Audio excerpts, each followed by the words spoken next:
Welcome to another exciting episode of the Million Dollar Peddlers. I'm Papergoy. And I'm Mr. Magazine. And one reason that people like the channel, there has to be a reason, right? You would think so. Besides me. Besides you, is, wow, threw me off my game already, is because we give real numbers. There are channels out there that elude the numbers. There are channels out there that just won't give numbers out. We give real numbers. And this came to me today because I do keep track of my purchases, as you're aware, where I buy them at, and then I keep track in a spreadsheet. My custom SKU, I'll give a perfect example. I just went out to Madison Bachville, as you're aware. Yep. And so say that I picked up a magazine, I don't know, January 8th, 1956 Time magazine. Why am I wasting my time? And I listed in box M20. My custom SKU would say M20, Yep. MB, Madison Bachville, 2022. So when it sells, I know where I bought it at. And meanwhile, I kept track of it along the way. Right. So that way I can kind of show my purchases throughout the year and then see how the sales do throughout the years. Right. And that's helped me in the past, because it showed me that church sales are really, really good places to go to, because you get really good returns on your money at church sales. You don't spend a lot and you get a lot more money back. Right. But estate sales are what I'm going to talk about today. And I've got the numbers written down over here if I could read them. Boy, I got chicken scratch. I have spent $1,806 at estate sales this year. I have listed 1,017 items from estate sales. So we're talking about $1.80 per item thereabouts. Now I've got a lot of items not listed, so I'd say I'm probably about $1.70 per item is what I pay at estate sales. Okay.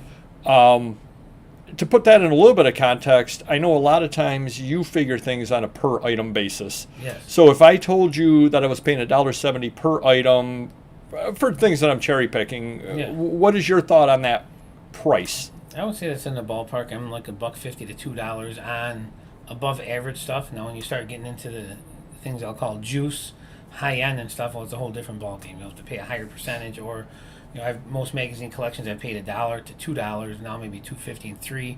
But there was a really good one where I paid $5 because it was all cream. So it varies, but as the norm is $1.50, $2. Okay, so the $1.70 is again, because I'm generally cherry picking as well. Yeah. Unless I'm there on the second day of an estate sale and the guy happens to say, take all of this for real cheap. I'm just taking what I consider to be the best of the best generally. Right. So that's 1,017. Just for math purposes, we're going to call it 1,000 items. It's a lot easier to do math with 1,000 than 1,017. Sure. I have sold 98 of those items that I have listed. So that's roughly 10%. Yeah. So I've sold 10% of the items. Now, remember, my prices include shipping. $2,395.50. So we're going to call it $2,400. Okay. So I'm getting, with shipping included, $24 an item. Is my average ticket off of estate sales, which I think is kind of around where your average ticket is as well. Yeah. Correct? I mean, on that kind of thing, sure. Leaving out the juice and everything. Yeah. So any other thoughts on it overall? I mean, obviously, if I listed more, that would help me also. Yeah, I mean, you're not going to be paying less. If anything, you're going to be paying more from people. People are getting smarter. Not that they're shopping around, but, I get a lot of people selling me magazines like, oh, I saw this online for $30 or $25. And then you have to explain to them, well, we buy in bulk. We're going to buy a truckload, an 18-wheeler, a business full, and we're going to get them for pennies on the dollar. So, unless you absolutely need something, there's no point of stepping up and paying more than you normally would. So I guess another thing that this tells me is estate sales, and I've gotten very, very selective about the ones that I go to, with the exception being, obviously, if it's Thursday and there's an estate sale across the street, right, I'm going to go on my lunch hour, of course. Or if I happen to be doing my day job and I happen to be driving out somewhere and on my way there I see a sign, right. and I've got some time to kill, maybe I'll stop by. But otherwise, I'm just going to the estate sales that look fairly good to me. So I'm trying to cut down on the driving, trying to cut down on the mileage. I'm trying to save the money there because, of course, that is an expense that I have that you generally don't have. Right. Because you don't go to random estate sales and all that. Sure. Well, either people bring it to you or you go on a large purchase to somebody's house. Right. I mean, some of these estate sales, again, because you never know what I'm going to get. I'm picking up 3 items in an estate sale. Well, that's generally not worth it. Right. But yeah, you also never know. Yeah. I remember I talked about the one estate sale during our live show, 7:30 p.m. Wednesdays Eastern. About how I had stood in line for over an hour and I walked away with, I think, 3 items for $5 or something like that. Yeah, that was not a good estate sale, to say the least. No, right. But I did want to give some real numbers out there. So I'm paying about $1.70 an item at the estate sales. I'm getting roughly $24.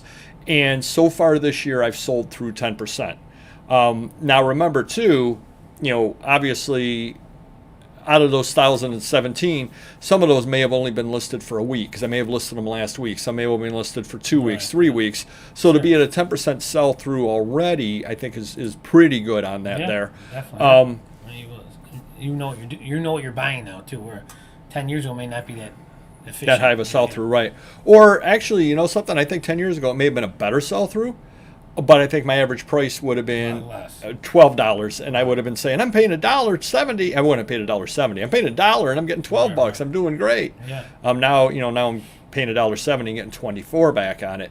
And at some point, I'm going to bring numbers back from 2019 when Random Neighborhood Kid teaches me how to do it over on my computer. The other thing that I want to show, and you are certainly well aware of this.